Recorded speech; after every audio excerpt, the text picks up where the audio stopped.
Ooh, we here, baby. Let's go.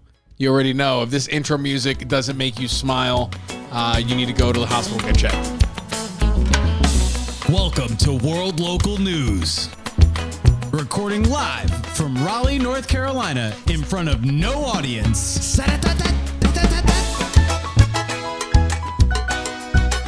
World Local News, 80% news, 20% bullshit. You've got questions? So do we. Like my grandmother always says, don't knock it till you try it 8 times. I'm not wearing pants. World Local News. Everything is fucked.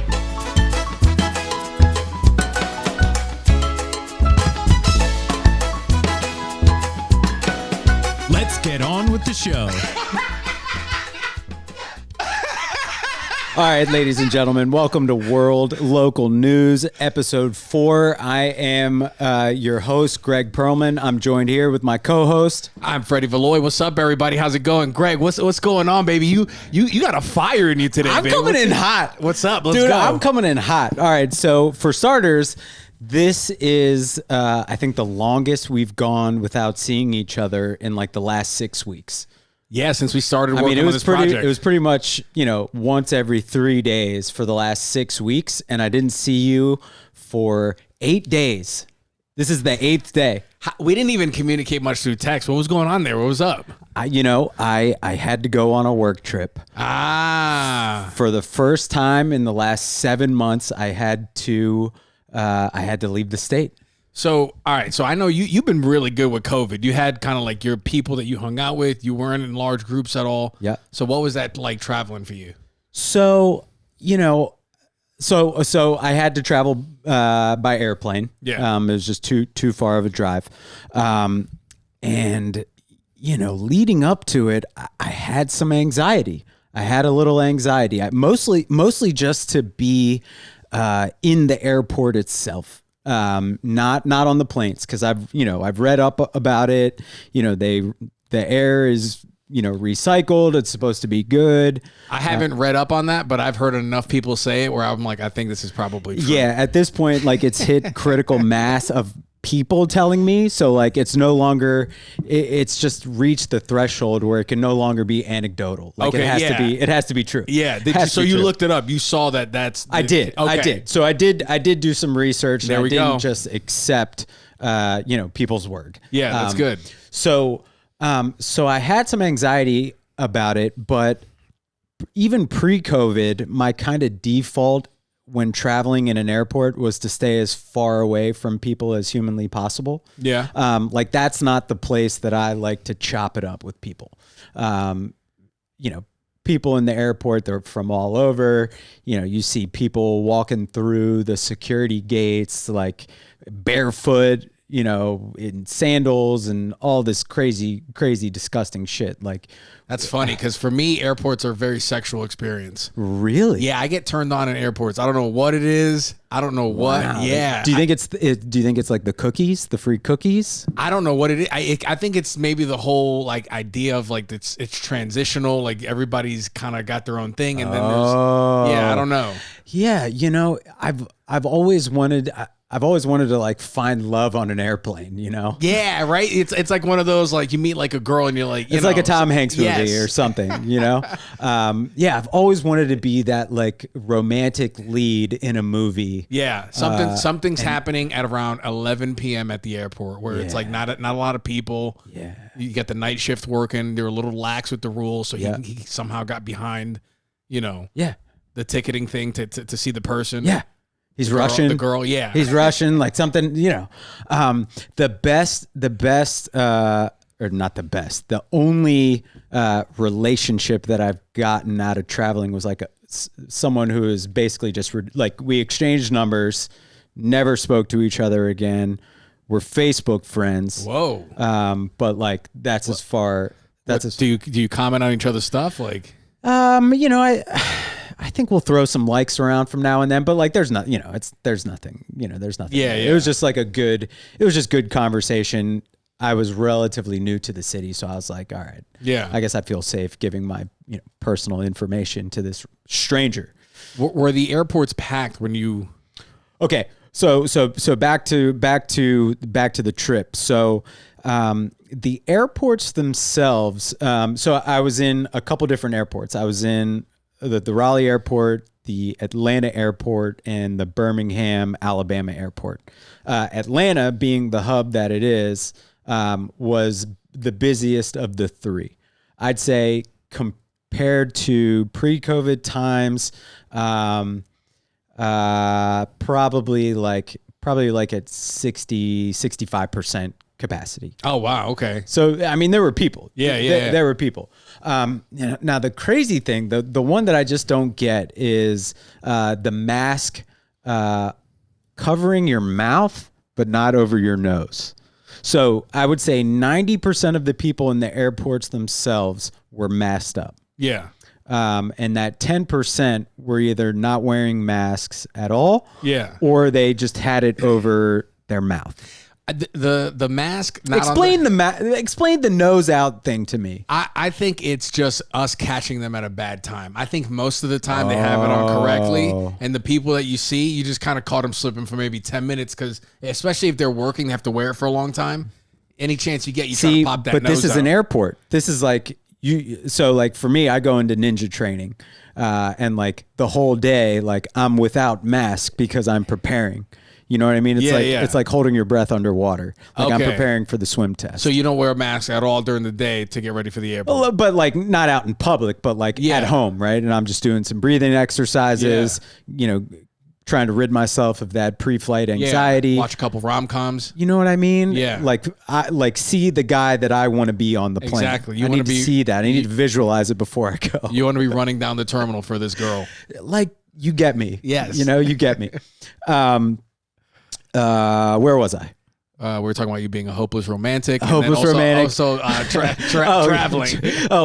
Nose not covered. Nose not covered. Yes, nose not covered. Yeah. Okay. So I just don't get it. All right. So that's an interesting theory. Maybe I'm catching them in their bad moment, but the airport is when you want to be in ninja mode, right? That's you want to true. have the mask on at all times. Like, this is a complex game we're playing. Yeah. So I just don't. So I'll give these people the grace that maybe that their nose, maybe I caught them in a bad moment. Now when you get on the plane, different story. So you have your normal like, hey, scan your ticket, like, say something awkward and then keep it moving. When you step onto the plane, they give you a little hand sanitizer pack to like wipe down your area. Thankfully for 2 out of my 4 flights, I had the row to myself. So that was nice. The downside is that, this is super privileged sounding, but the downside is snack service, forget about it. I mean, you are not getting snacks in the sky anymore. They're still serving booze. No booze? I mean, I wasn't going to have any anyway, but Delta, no. Bare bones. So here's what you get. They basically just throw you a very small bottle of water, a very small packet of Cheez-Its, and those Biscoff cookies. And in that, go ahead. How did they get the Biscoff contract?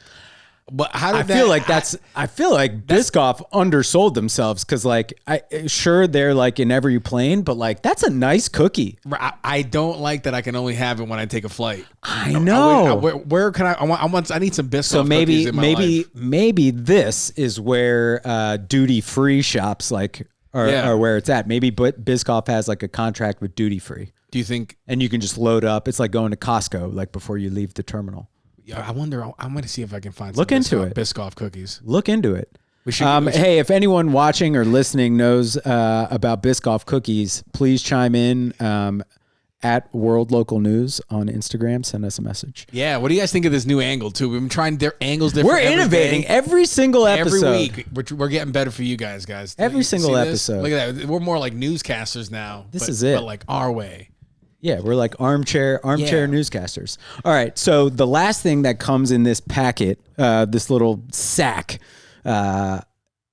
is a one-time use Purell hand sanitizer. Yeah. So, you eat your snacks, you put your trash in the sack. Yeah. hand sanitize your hands, and then there's like a trash bag seal for this little sack. Yeah. So you tie your sack, and then they come around and they clean up. I feel like that's low key just like all ingredients for a bomb, a homemade bomb. Absolutely. A pack of cheeses. But you can't say bomb on an airplane. Biscoff crackers and Biscoff crackers is like basically like C4. Yeah. It's basically like C4. What else is in there? Oh, the Purell. You mix it up, put it in the bag, shake it up, and fucking. TSA, if you're listening, we don't mean that. Just kidding. Yeah. But seriously. Yeah. Kick Greg off of the TSA clear list. So the interesting thing about being like in the air is like every sudden movement, I was like, is that COVID? Someone like clears their throat, goes, and you're like, oh God, is that COVID? Yeah. Like, oh my God. Yeah, but the air gets cycled out. I do feel a little more invincible. No, it's good. It's good. But it's like we have the high ground on COVID. It's true. That's a good joke. What if like COVID ends up being like a world ending pandemic, and the only way to survive is like we have like a floating space station. So it's kind of like that movie Snowpiercer that has like the train that everyone who's still alive lives on. Yeah. And also, I guess, what's that space movie where they like try and get everyone up to a space station or something? I don't know. But what if we had to be in the air the entire time? Why can't we be on the ground? Because coronavirus has decimated the planet, and so the only way to survive is like you have to be. Is there room in space? So theoretically, yeah. Like, is it lottery? I mean, I think this would be a lottery situation. Yeah, lottery. Do you think you'd win? Do you think you'd hit? Like what? So like if our population is 330 million, and like 25 million get to go. They get to go on like Noah's Ark spaceship. Yeah. Do you think you're in that draw? Like, how do you think they'd figure it out? 25 million out of how many million? 330. Oof. No, I don't think I'm gonna make it. No. Yeah, I'm gonna be like, I'm not counting on it. I'm just gonna live my life as if, May 17th, whenever they pull the plug, I'm done. Interesting. Yeah. Now let's assume that there's like a finite amount of time left on Earth. Everyone's up in the sky. Yeah. But like you and the other 305 million are down here. Like, what are you? Are you a warlord type? Are you a follower? Are you joining a militia? Are you staying solo? Yeah, I'm like a nice warlord. Like I'm a nice warlord. I use I have charisma and leadership abilities, and I just find the right people for the right jobs. So we have a nice mix of people, different ideas. I will be the one making the decisions, the strategy. Yeah. But I will appoint generals and things like that. It's important to know how to delegate as a warlord. Absolutely. Yeah. So we're going to have guns. We're going to have hand-to-hand combat training because I'm an expert at hand-to-hand combat. Yep. Former MMA fighter. Yeah. Wrestling. Some say the best that never was. Yeah. I was the best third string D1 wrestler in the country. Best third string. I mean, that's a high honor. That's a high honor. Yeah. We were just talking earlier about like unleashing that old competitive edge, the college spirit. Yeah, guys, tell us what do you do to I miss those days to ignite the fire? Like I feel like I always have to be doing some kind of challenge. Yeah, I'm in a running challenge right now. A lot of people are doing that, but a lot of people are doing the steps too. They're competing with people in steps. Oh, see, what an arbitrary thing. I don't know, dude. It gets you walking. It gets you moving. I'm fine, but like, there's a pretty huge difference between you walking 3 miles and me running 3 miles. True. But these are different. I think they're different applications, Okay. One's more. I encourage fitness in all its forms. There we go. There you go. I don't want to be a hater on this one. I like a good fitness challenge. Yeah. Now the irony though, for me as a white person running, like it's been hitting me a little bit more recently about like my privilege of being able to run at anywhere I want and like no one ever questioning. Yeah. You know how naive I was to this whole race thing for a while. When I was like 25 or 26, I was doing a copier sales job. Yeah. And I used to have like, I my fucking AC didn't work in my car. I was like sweating. So I like found, typically nice neighborhoods have big trees. It's in some historic part of town. Sure. They have big trees. You've been every like city has it means that like no damage has come to the area. Yeah, it's like so I'm like, oh, there's this tree I'm gonna hang out, and I just was taking a nap there, and I was driving. Under a tree? Yeah, in my car. Okay. I mean, yeah, so I was you were in my parked. car. Yeah, I was parked. You weren't just in someone's lawn under a tree. Okay.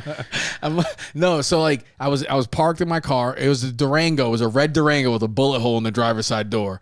So how'd the bullet get there? I bought it like that. So insane. Yeah, so I bought it like that, and a cop walks up and knocks on my window, and he's like, "Hey man, what are you doing?" I was like, "I'm just fucking tired, man." I was like, "I'm selling copiers. Like nobody's buying these fucking copiers. I need to chill and regroup." Yeah. And he was like, "Oh, somebody called," and I was like, "Oh yeah, I guess they just see a Durango with a bullet hole with tinted windows." That's not the best look. Yeah, it's not. So like, But I didn't think like, oh, I probably shouldn't sit here because I'm black and I'm sitting in a Durango with a bullet hole. Sure. That I bought off of an Eastern European guy. You were just traveling. Yeah. Eastern European guy. He was fucking. I give you this Durango cash for straight cash. Dude, I've been working No checks. I just give you cash. I've been working on my Denzel Washington impression.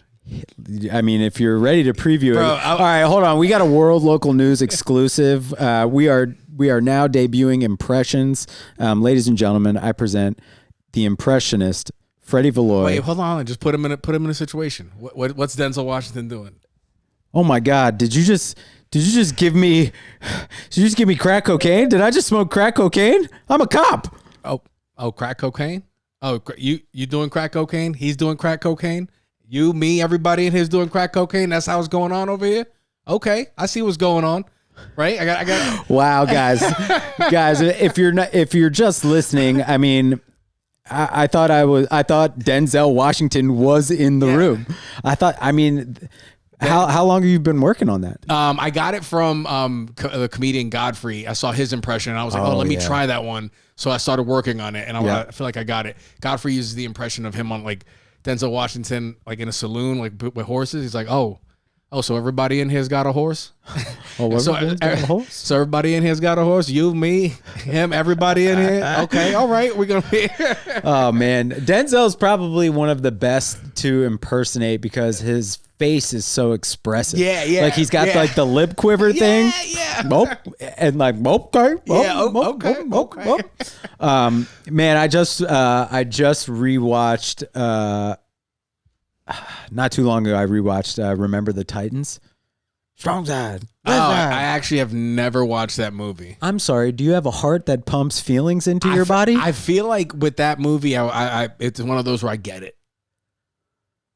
I feel like I get it. Like there's white, black, and then there's like good moments. There's sad moments. Wow. Then there's like moments. They don't like each other at the beginning. I get it. Wow. I mean, you summed it up pretty nicely. Yeah. I mean, sure. But man, I mean, it's an emotional roller coaster. Yeah. Plus, you get to see. Denzel is excellent in the movie. A young Ryan Gosling. Ooh, okay. The dude, I can't remember his name. He plays Avon Barksdale on The Wire. I know who you're talking about. Yeah, gosh, I can't remember. Yes. Something Wood. Yes. Wood Harris. Nice pull, dude. Nice pull. I told you, I'm on a different level today, bro. Wow, dude. World local news setup is Greg. It's just vibing right now. Earlier, before we started recording, you said you were super mad that they're taking down the Christopher Columbus statues. You think they should be kept up? Okay, so first off, happy Columbus Day. Should we be saying Indigenous People Day? Yes. Right? Yeah. Yeah. Also, happy birthday to my older sister. She happens to share a birthday Well, I guess it's not Columbus. Is today Columbus's birthday? No, I think today's the day. It was the day where he found it. Maybe it's his birthday. I mean, who gives a shit? The dude was first off. Yeah. So it's really interesting. Like when you I was listening to Chris DiStefano and Dan Soder talk, like a 10-minute clip. They were talking about Columbus, and it's really fascinating because in school, like they were like joking around, like 1492, Columbus sailed the ocean blue, the Nina, the Pinta, the Santa Maria, and you're like, boom, I know history. And then you come to learn that he was a mass murderer. Yeah. I mean, he was. They call him like the first global bioterrorist, like spreading the disease in blankets. Yeah. And homie just wasn't that good of an explorer. No, yeah, they have, like he didn't find America. No, didn't he get lost trying to find the West Indies or something like that? Yeah. He thought he was in India. Yeah. I mean, dude was kind of an idiot. He's just a fat Italian dude. He was. Yeah, that's right. He wasn't even Spanish. Yeah. Italians aren't really known for like intellect. That's scientifically proven. University of Oxford study. Italians are not. They're more working with the hands type. Muscle type. Is that why running it? Yeah. Is this why they always do Absolutely, the thing? Absolutely. Yeah. Yeah. I don't want my accountant to be Italian. That's all, you know what I'm saying? Okay. That's okay. Hey, let me do the numbers. I'm going to do the numbers. Yeah. I would just like all of our world local news listeners to know that we support and love all Italians. I mean, they call me Greggy Fettuccini. Yeah. Oh no, I love Italians. I'm for Italians. I support Italians. I love a good veal parmesan. Yeah. Oh no, we're pro Italian, but we got to be honest about the Italians. They're, Do you think you would survive as like a high up mob guy, or do you think you would have like a thirst for power? No, I'm not a thirst for power guy. I'm a guy that I get into a position, maybe like second tier position, and I hold that for a very, very long time. I see and counsel the kids that take over the business, and they look at me as kind of like a father in a way. But I'm kind of like the hand. All right, you heard it here, folks. If there are any mafia bosses listening, and maybe you caught COVID and your health is not so good, and you're like, God, I don't want to leave my the family to my dipshit son.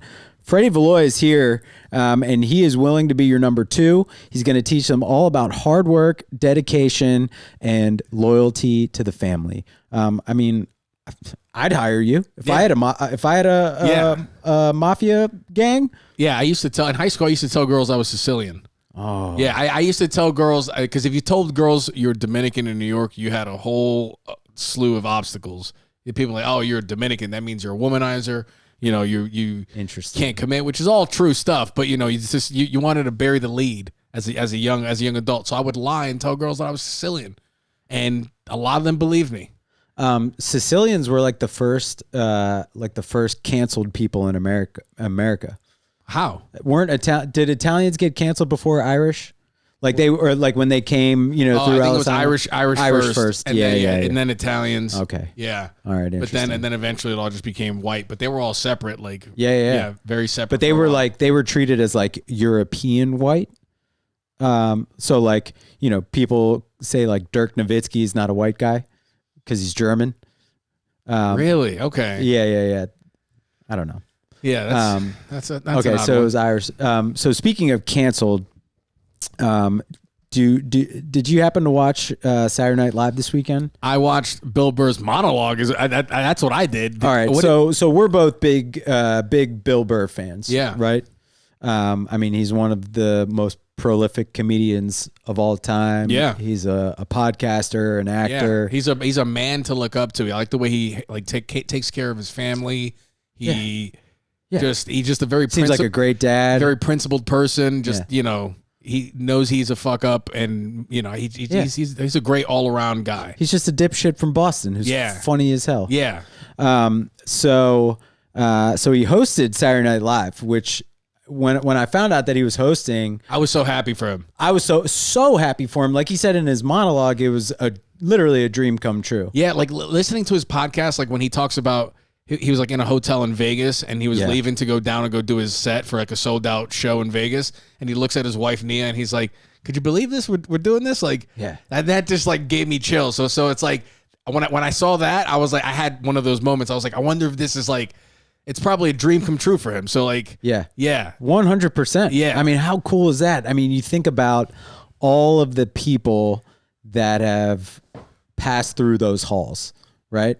Oh, dude. I mean, legends. Yeah. Steve Martin, Dan Aykroyd, Chris Jane Farley, Curtin, Chris Farley, Eddie Murphy, bro. Dude, like growing up, like my parents are so cool. Like they let me watch Saturday Night Live, when I like the early 90s stuff, but they'd also like during the holidays when they'd show all like the older episodes and stuff, getting to watch Eddie Murphy, especially as a kid, like who wanted to be involved in entertainment, like seeing Eddie Murphy like do Gumby, Buckwheat, Mr. Rogers, but the skit where he plays a white guy and he goes under whiteface.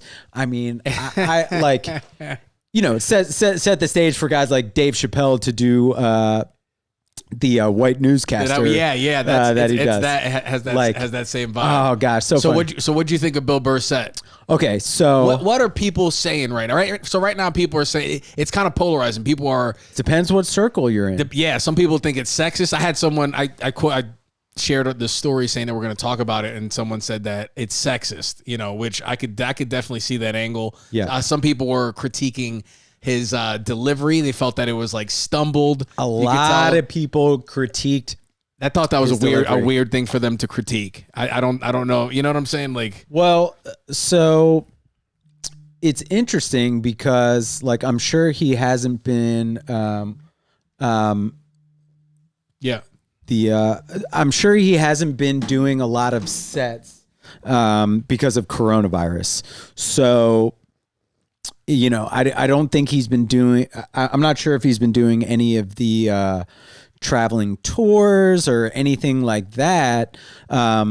So maybe him doing those jokes is like him working out new material. Like maybe it would strike me as odd that Bill Burr would like workshop material on the Saturday Night Live monologue. Yeah, no. According to his podcast, he's done enough sets where he felt like he was in the groove and he was feeling it. For me, the stumbling, what it could have seemed like, was just the fact that he was in front of a network channel audience, and it is all wearing masks. Yeah, that's the place that canceled Shane Gillis, the stand-up comedian that got a job because of he did an Asian thing on one of his podcasts, and they canceled him. So now he's in there talking about white women and their like how they're kind of skipping the skipping line in the oppression thing or whatever. So I thought it was a good bit.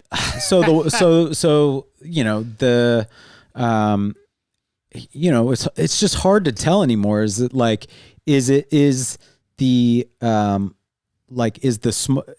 small group with a very loud voice at play here, like the people who are mad about it? Yeah. Or is that more of like the general like population's view on it? Now I totally get like how you could how Bill Burr in all of his material and that monologue can come off as sexist.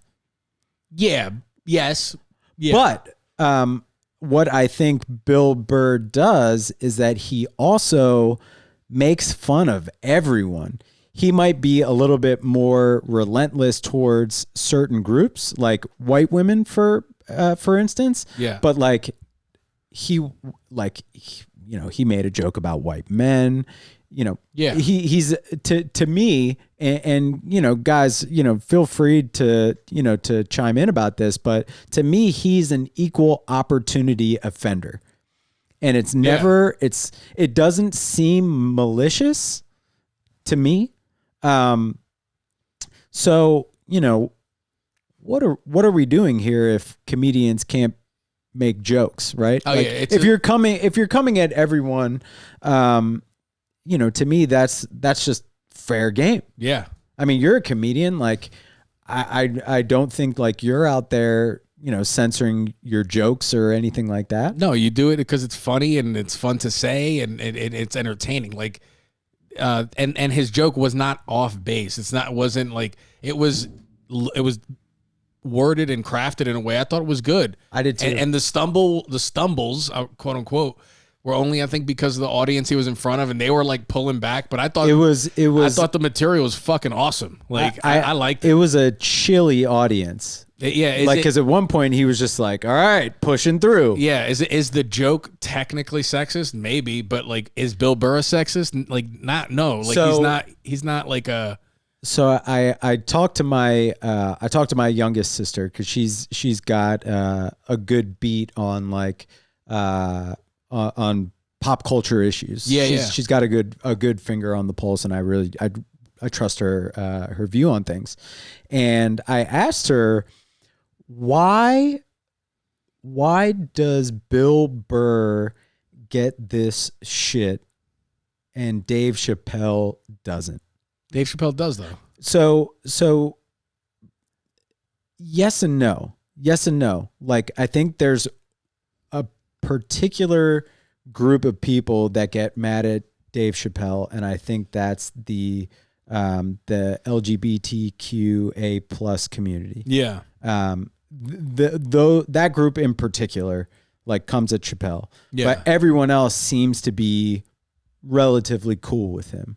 Yeah, that's true. And do you think Bill Burr, like in his 848 special that he put out, like, he says some talks about kicking Candace Owens in her. I thought that was I didn't like that Candace Owens reference in that special. But I didn't even count that really as a comedy special. That was like it was like a social commentary. But yeah. But the point is, like, well, wait a minute, that's pretty sexist, no? Like, talking about yeah.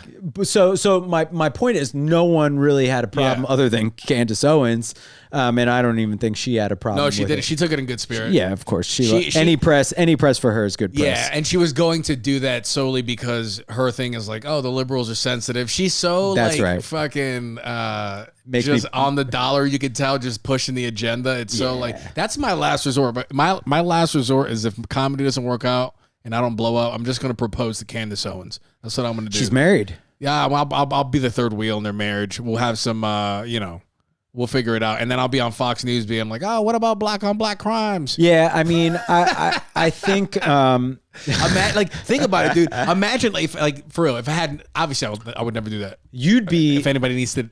hold clarity. On. You wouldn't do that? Hey, listen, everyone has a price. Yo, so like, think about it. Like, You'd be if I went to Fox News and I started spouting a triple threat, because you've got Dominican, black, and you date a white woman. Yeah. Oh, dude, that's like. I mean, you're.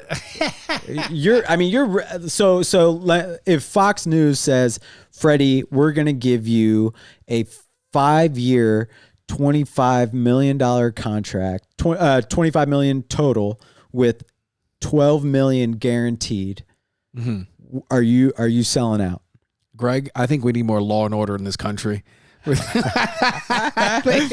gone, folks. He's gone. Law and order. World Local News has ended. All right, Fox News, if you're listening, I'd really like to keep World Local News going, so please don't make an offer to Freddie. Nah, I don't think I can sleep. I don't think I can fucking sleep at night. Fucking Candace Owens makes me vomit inside of my mouth. Yeah, she's something's off about it. Yeah. I mean, they must have made her a really good deal. If you just push one narrative the whole time, I already know I don't trust you. You're full of shit. Yeah, I don't trust you. You're not being honest about the whole thing. Wow, man. I mean, people just like, if you like the words Democrat and Republican are so polarizing now. It's crazy. It's crazy. We gotta all right. Hold on. You know what's crazy is that to be in the middle today, you get you get attacked. Oh, pick a side. Yeah, pick a side. Yeah, you're the weirdo for being in the middle these days, and you can start getting attacked and manipulated through some bullshit to try to vote one way or another. Yeah. Yeah, I mean, it's just crazy. Like my plea to everyone is like, not all like. Stop lumping everyone into these groups. Like, stop saying all Democrats are bad. Stop saying all Republicans are bad. Like, all that is doing is sowing further division. And like, this is when I'm gonna sign up for your your apocalypse militia. Because like I know you're gonna be a nice warlord. Because like that's nice warlord. That's gonna be. We gotta stop. We gotta stop talking about like, oh, there's like. There might be violence, but like the more you talk about it, the more you fan those flames. Yeah, that's true. But you also need to like. There is definitely a tension rising. Strap up for sure. But there is. But I think cooler heads will prevail. I hope so. In most circumstances, I think someone has to step up and be a leader and unite the country. I don't know if it can be a politician at this point. I hope maybe. Yeah. Maybe. Maybe it's Donald Trump wearing a Superman shirt. So if I'm ever in the hospital and it gets news coverage, I am for sure going to do what Donald Trump attempted to do. Allegedly. But yeah. All right. So what did he do, Greg? Let us know. So he didn't do it, but this was his plan. And when he was leaving Walter Reed Hospital, my man wanted to put on a Superman shirt underneath his suit and tie, and he wanted to, take off his shirt and expose the Superman S in front of his supporters. And if he had done that, I mean, that would have signaled end of times. Dude, all right. We got to make the show good because I agree with you. I agree. But he just beat coronavirus. He's an 80-year-old fat. Oh, he's jacked up on steroids. Fucking he's pharmaceutical cocktails. He's an 80-year-old fat motherfucker that eats McDonald's every day. And he just beat COVID. He kind of is Superman relative to. Okay, like if you put it through the formula, do you think he should have died? Do you think he had it? That's a whole different discussion. Now maybe like the Super Size Me documentary guy, maybe Trump eating all this shit has like created, like maybe he is the antibody. Yeah. You know what I mean? Imagine that. Like Charlie Sheen had tiger blood. Like what if Trump blood is like, that's like the shit. That's the shit that fights the coronavirus. Dude, that would be absolutely, there's somebody writing this whole thing. Like that would be just like a crazy twist ending. The writers of 2020, a friend of mine likes to refer to each month as an episode. So, October the 10th month, we're in episode 10. He's like, dude, whatever these writers are thinking up for episode 11 and 12, like giddy the fuck up because it's going to get nuts.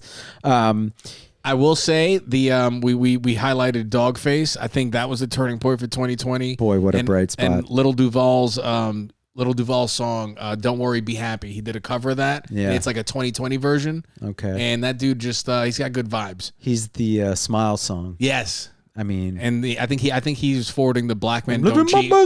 Yeah. I think he forwarded the Black Men Don't Cheat movement, which I'm all about. Yeah. I mean, I think it's scientifically proven that black men do not cheat. Yeah, there's another scientific report. The first one was that Italians aren't known to be the best intellectuals. And then I don't know what you're talking about. Oh man, shout out to my Italians out there. You know what? It made Greg uncomfortable the first time, so I was like, I gotta bring it up again. I was just thinking, I was like, well, my mom, I know growing up in Philadelphia, like my mom was kind of friends with a mafia family. Like if in case they ever find this, like, I don't know. Hey, I'm good. No, they know I'm fucking around, dude. Italians are like, dude, they're the fucking shit. Do you think the mafia likes Robert De Niro? I get along with Italians because they are good storytellers. Like to be like an Italian family, like they're like Dominican families. The similarities I love because you know why? If you're going to talk in like a group setting, you need to add to like the vibe. Don't kill it, or else you'll be made fun of. So it's a very like one of those high risk killer. You know, yeah. But if you're good at it, it's fucking awesome. You can like. So I keep think the energy going. I think there's like a shared culture thing there between the Irish as well. So like my mom's side of the family is predominantly Irish, and it was basically like an Italian family. Yeah. And like seemingly in Philadelphia, Irish and Italian got along. Yeah, but there is that like really good storytelling. Yeah. There's the reason why is because the food takes so damn long to make. You're spending all day making that sauce. So there's a lot of social. You better have some stories. Oh yeah. How are you going to keep everyone occupied? This was like before TVs and like screens and shit. Yeah, lively culture. I love them. Shout out to the Italians. Yeah. Yeah, I'm joking, guys. I love Italians. Yeah, I love pizza. Yeah, you won't handle my taxes or anything like that, but I like you guys. I respect. But if I need someone taken out, you know what I mean? Oh yeah. We'll handle this a different way. All right. So speaking of leadership, stepping up, someone to unite the country. So I was coming back from my work trip, and I was watching the debate on the plane. All right, let's do the VP debate for those listening. Vice President check debate. Check out episode 3 for our presidential debate recap. But this was VP. You have Mike Pence, Kamala Harris. Yeah. On the stage, separated by plexiglass. That was weird. They looked like they were working at the DMV, and we were like watching people walk up in line. It was a little bizarre. Yeah. Why didn't they just do the same shit as the other dudes? Well, because if how quickly we forget, Trump may have the S on his chest. Oh, yeah. He potentially exposed Mike Pence to coronavirus. So. Oh shit. So that was a demand. That was a demand by Kamala Harris to have the plexiglass. Yeah. Pence was like, no. Kamala was like, bitch. And Pence was like, all right. So high level, who do you think won the debate?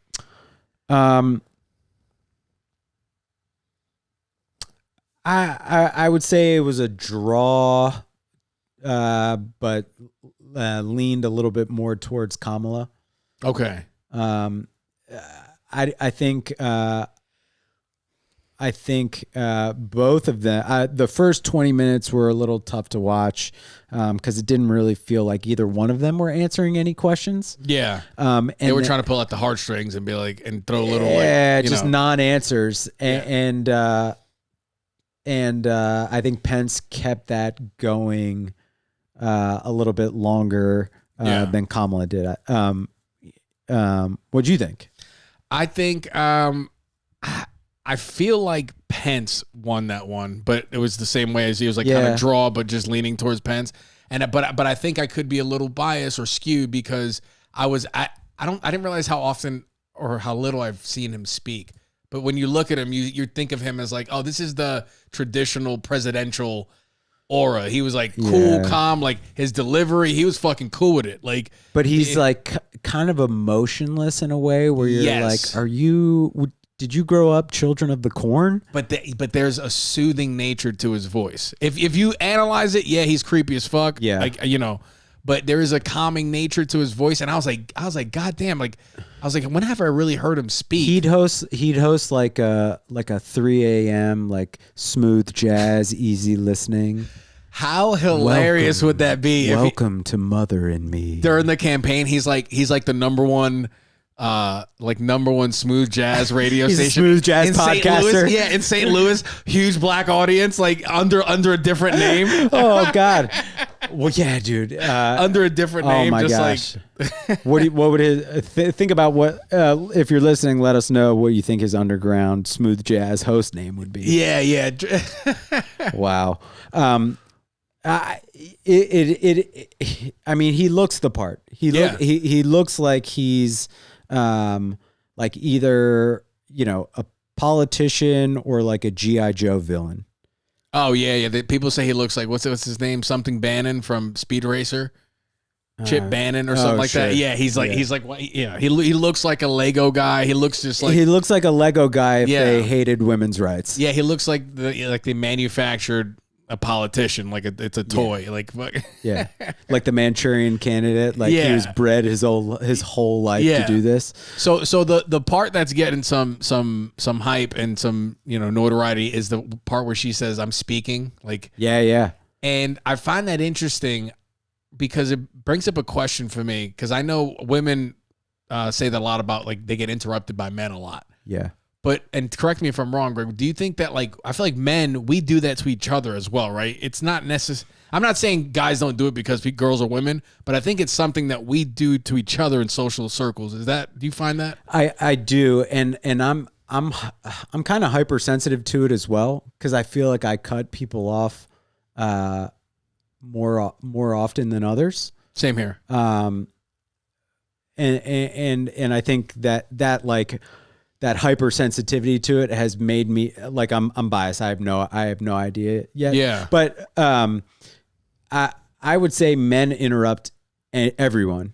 Yes. Like equal opportunity interrupters. But I think it makes sense for women to call it out because for so long men have like silenced their voices. Yes. And so, like, as women continue to chip away and get more rights, get equal rights, try to chip away and achieve equal rights. Like, I would imagine having a hypersensitivity. I would imagine if I was a woman, I would have a hypersensitivity. Today, Junior. I know. My gosh. Hypersensitivity. What were we talking about? A hypersensitivity to interrupting. Yeah. Oh, yeah. You dick, before you interrupted me making fun of my stutter. Yeah, we're real sensitive on the World Local News Network. Italians, people with stutters, anyone can get it. We're equal opportunists. Shout out to Bill Burr. So speaking over women. So I think there's a hypersensitivity to it. I would have a hypersensitivity to it if I was a woman. Yes. Because for so long my voice has been silenced. I know what thought I lost. I can also see, like, if we just think about how most dudes are insecure. Yes. They probably do interrupt a woman just off the fact that she's a woman. So I actually don't doubt that truly, you know what I'm saying? Cause like we're progressive dudes in regards to how we look at the broads. So like, absolutely. Yeah, absolutely. I mean, the last thing I'll say about like the political portion of the debate is I checked a couple fact checking sources after the fact. Yeah. Cause I'd like to, there's no fact checker in real time. So you got to do it yourself, right? You have to follow each segment. So a lot of the statements that Pence made were not necessarily, they weren't true, they weren't false, but they were misleading. Ooh. For Kamala Harris, she had more things that ticked off as true, less things that ticked off as misleading, and had fewer, the same amount of falses as Pence. So, the non-answers kind of put you in that misleading category. Well, based off that new information, I'm gonna say that maybe the Kamala won that because at the end of the day, you scored points. The problem is that if you're asked a question, if the public asks a question, the politician should have to answer honestly. And so for instance, Kamala Harris and Joe Biden now have not answered the question about would they pack the Supreme Court, which means adding justices, presumably all liberal justices, to the Supreme Court. And neither one of them has answered, and their non-answer makes sense. But instead of saying like, I don't know, or we haven't made up our minds, or giving whatever is the honest answer, they give a non-answer. And I just, and I get in that particular instance why you give a non-answer, but at least be more explicit about your non-answer. Yeah. I'm just looking for honesty here. Yeah, they're full of shit, dude. There's no way we're gonna get that from them. You gotta like read through and it's them. hard to do, right? Like debate formats are mind-bogglingly stupid. Like, okay, you have 2 minutes. Now you have 2 minutes, and you can respond to their 2 minutes, but after they respond to yours, you can't respond back. And like, now you get 60 seconds, and I'm going to tell you when you have 15 seconds, and that might mess up your train of thought. Yeah. It's just so wild. You'll get more. I said this when Gary Johnson went on Joe Rogan's podcast. I was like, yo, this is going to be the future of politics. This is how you'll really get to know a politician, is by them going on Joe Rogan's podcast and spending a couple hours. Bernie did an hour, which is cool. You really want like in the 2-hour range. Yeah. That like long form. Because hour you can manufacture an hour. 2 hours, it like you're diving into like who the person. I would have no problem with. First off, I don't think Joe Rogan should do it. I think Joe Rogan could do it. I mean, he's the debate. Yeah. No, I'm just saying they should go on his podcast. But the debate. Yeah. Well, so even from a podcast perspective, like, he's not super into politics. So like the questions that he might ask might be a valuable, like he would be what, what I like about this new setup is I can touch your leg. Yeah. We've touched knees a couple times. Yeah. It's nice. I think he could be a great stop on a campaign trail for a candidate. But like, I wouldn't want that being the only place that I get to know what a candidate's policies are all about. Yeah. Like that'd be like, hey, we are getting access to like someone having like, they always talk about like a president that you want to have a beer with. Like, Joe Rogan is a podcaster that, that would make you feel that way. Yes. I'm not saying him having be the only one. I'm saying add that to the rotation of things. Okay. So, now, who was the real star? Who was the real star of the debate? Fly Sean. Yeah. Somebody on the internet called him Fly Sean. I saw another meme where a fly was sitting on his couch watching the debate, and he saw the fly. And he was like, "This motherfucker did it. He out the hood." Like, all right, he really did it. All right, so the fly on Pence's head.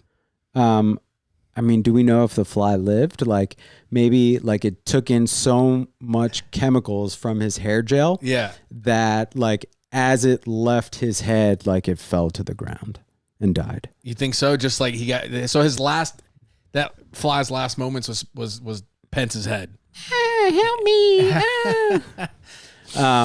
He's like, I want to quit you, but I can't. One last sweet taste. Oh, let me get one more taste of you, Mr. Pence. Okay. So I think I saw somewhere like 52 million people watch that debate. I think I saw that somewhere. That's half of voters? Oh God, that's real depressing. But yeah, I think like you're that, right. yeah. Yeah, but I think you're right. It's half of voters. So what percentage of, I mean, dude, what are we doing? I guarantee more people know about that fucking fly than what was actually discussed on the debate stage. So yeah. So if you ask a random person, hey, what was Mike Pence's answer about his handling of the coronavirus as the head of the task force? And I bet people would stare at you with a blank look on their face, but they'd be able to tell you everything about that fly. Oh, yeah. They'd send you 50 memes all the way to the fly doing the dog face, Ocean Spray, Fleetwood Mac moves. Oh, that was probably the best. That's probably one. the best. That's probably there was a the lot best. of crappy fly jokes. There was like, he's landing on shit. But Dude. It was just like, okay, Bro. all right, guys. Let's just the fly to me is representative of all of society's issues, because I don't think the majority of people go into that debate to learn anything. I think they sit at home with their phones open and the camera ready to record like a gotcha moment, waiting to hit rewind on the TiVo so they can take out their phones and record, oh my God, it's a fly on Pence's hair, or, whatever the memeable moments from Trump and Hillary Clinton's debates or Biden's debates. I venture to guess that the majority of people don't, if you ask them what their objective was when watching the debate, it was not to learn. They might say that.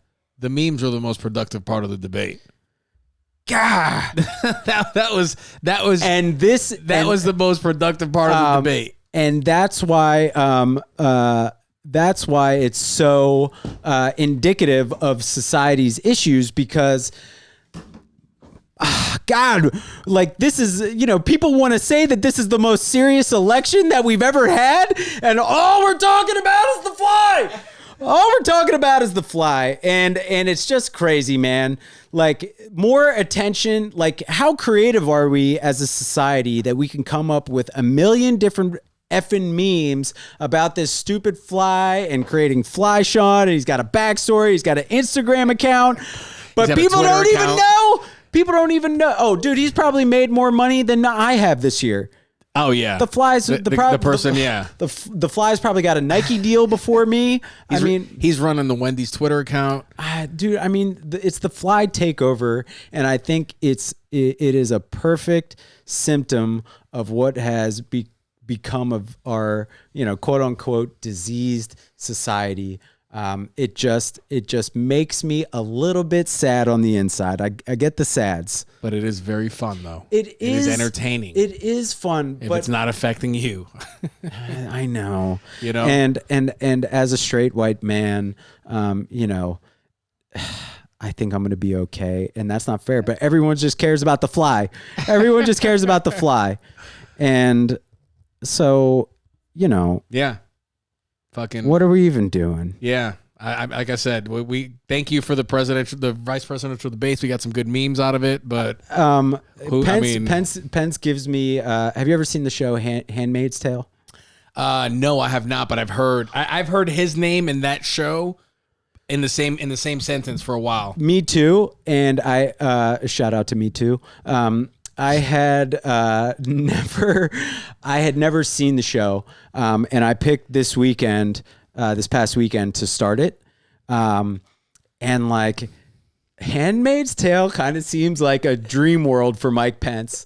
Like, yeah, that's Mike Pence is a very, very, very religious dude. Like, believes in like gay conversion therapy. Yeah.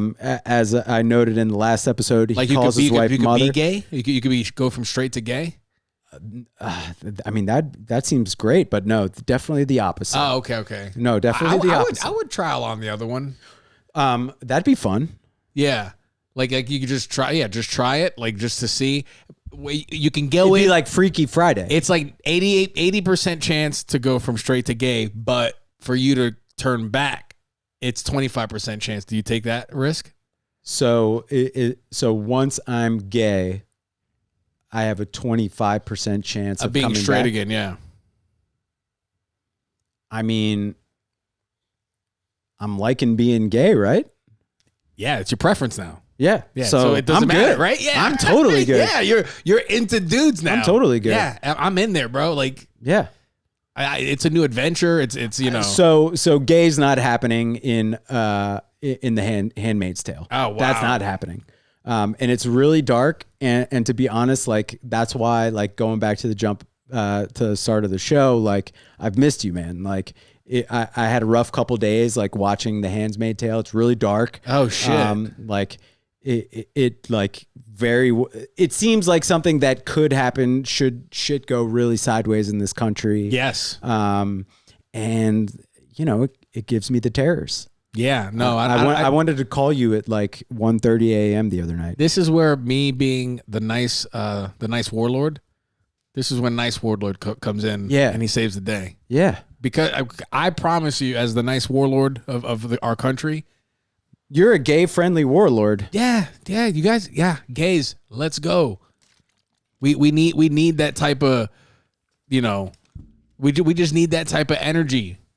We need every type of energy. We need some Eastern European people. We need some rednecks. We need city folk. We need tech guys. We need guys, you know. Yeah, you got to have a good like comms infrastructure. Absolutely. Yeah. Get some charisma guys in there. Yeah. Get some, you know, Excel spreadsheety motherfuckers in there, you know, because they, you know, they're in there and there's a place for them as well. Schematics. We get data motherfuckers in there. We get motherfucking, yeah. And dude, I'm in. I keep morale up. I get food. I can speak multiple languages, so I can. So I'm imagining like a scenario where like maybe on like Saturday mornings or Sunday mornings, like you're like cooking like a group breakfast. Yes. Like you'd be like a warlord, a man amongst the people. Oh, 100%. Yeah. Yeah. I like that, man. I mean, that's what you're looking for in a warlord, like undercover warlord. Yeah, you know, pretty much. They're going to do the dirty jobs. Yeah, this is looking. So don't fear anymore about Handmaid's Tale. It ain't gonna happen under my watch. All right. All right. If a fly can sit on his head for that long without him sensing it, he doesn't have the same energy that I do. So I got your back, buddy. I appreciate it. Yeah, I appreciate it. Dude, I think we're out of time here. What time is it? 10:32. Oh yeah, p.m. There we Eastern go. Standard. We covered all our topics. I feel like this was a good one. This was a really good one. I feel like this was a good one. Yeah. So I want to turn to the camera right now. If you're listening, if you're watching, you're looking at the newly improved World Local News Network news desk. I am your co-host, Greg Perlman. This is the other host, Freddie Valoy. Guys, subscribe, rate, and review to the YouTube channel. Share our content. Help us out here, guys. Help us get the word out. And we're have a friend tell a friend, and have that friend tell their friend. And we're in the constructive criticism phase of the podcast. So anything to help us out here, you know, I think last episode we were a little loosey-goosey all over the place. So I feel like we tightened it up a little bit this week. Let us know what you think, guys. Hey, guys, fucking, we're going to do the outro. We're just going to play the intro music again. So, guys, thanks for joining us. Thanks for tuning in, guys.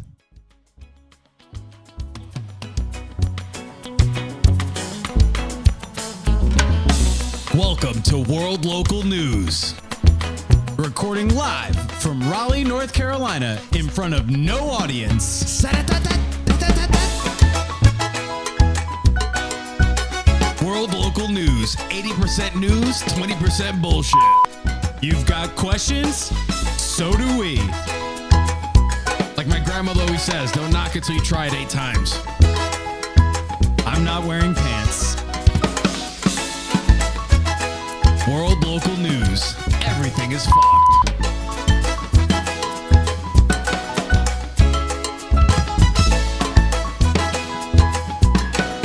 Let's get on with the show.